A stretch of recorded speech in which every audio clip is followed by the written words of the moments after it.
Iyo usomye mu byahishuwe ibice 21 umurongo wa 4, Bibiliya idusezeranya ko hari igihe urupfu rutazabaho ukundi.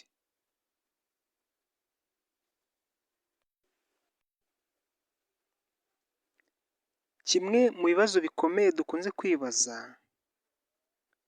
harimo ibi: bigenda bite iyo umuntu apfuye? Dukunda kwibaza icyo kibazo iyo twapfushije uwo twakundaga. Dushobora kwibaza tuti yagiye he?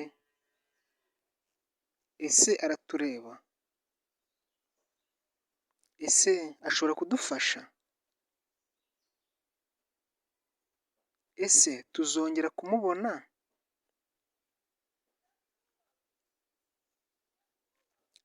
Amadini menshi asubiza ibyo bibazo mu buryo butandukanye.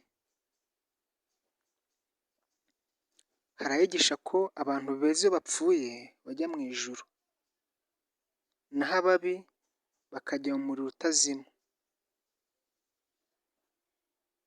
Kandi yo avuga ko iyo umuntu apfuye ahinduka umwuka, akajya kubana n'abakurambere.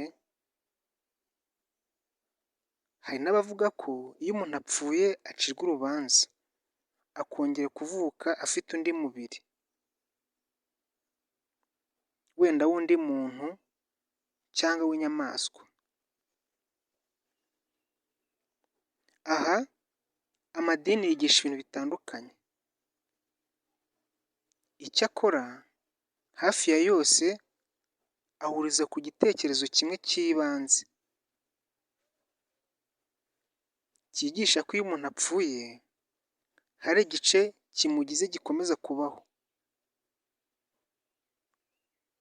Ese ibyo ni ukuri?